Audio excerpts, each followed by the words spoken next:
My first glimpse of Prince George was through the window of a Greyhound bus that lugged and chugged its way all the way from Winnipeg, Manitoba in the year 1990.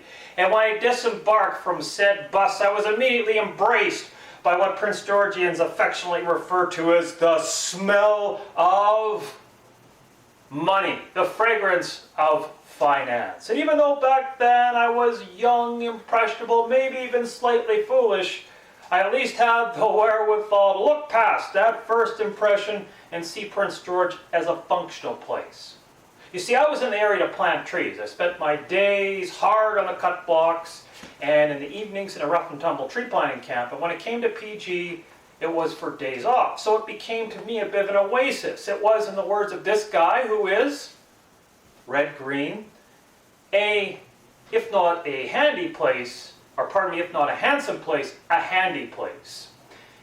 And I really appreciated the quirky, stilted library for the mental respite it offered, and the recreational opportunities provided by 4 movie theaters, 2 arcades, and a plethora of pubs, bars, and night spots. And then there were these great restaurants like the original Kelly O'Brien's on Brunswick, the venerable Mr. Jake's, and this outfit. Show of hands if you remember this A-frame of yumminess.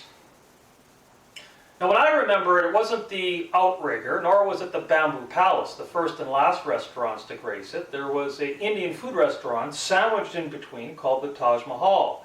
And I remember going there one evening, and the cook comes out and asks us how we like our food. Mild, medium, or nuclear red hot?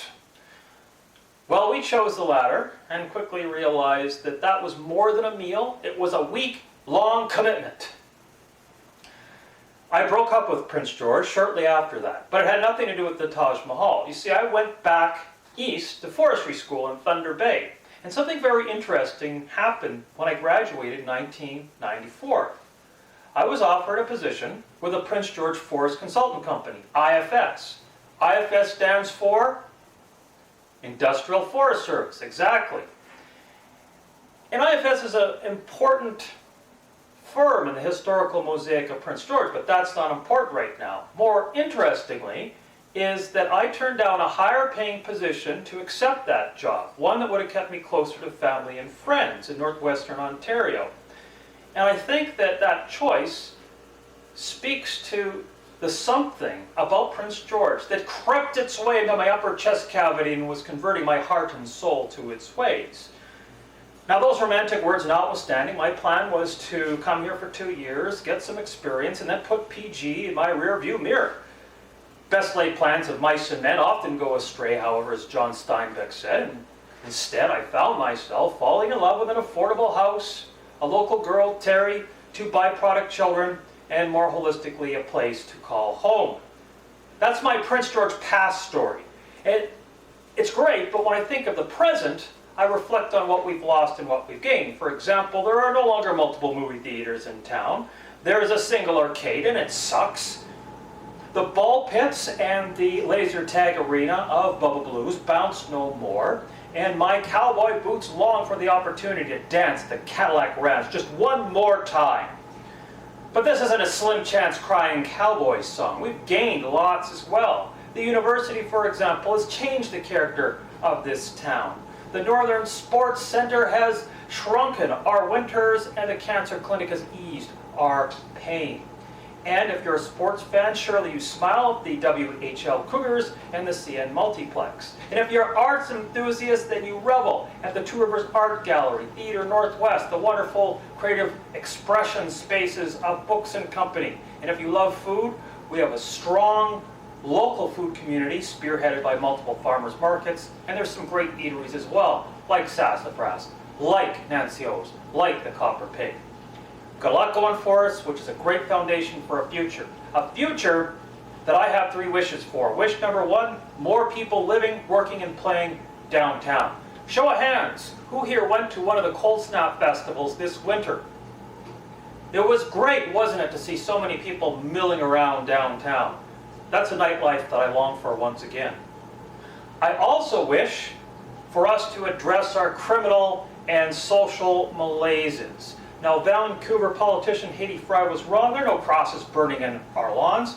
And I really dislike Maclean's magazine putting us on the cover as the crime capital of Canada. But that's the smoke that tells us we've got work to do in that regard, and us collectively as citizens need to do it. Diversification is also required. That's another wish of mine.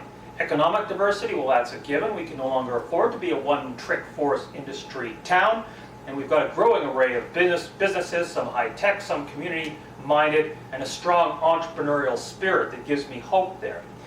And I long for the day when we have transportation infrastructure that's so diversified that I can bike from my home on the Hart Highway all the way to the Bowl without putting my life into mortal peril.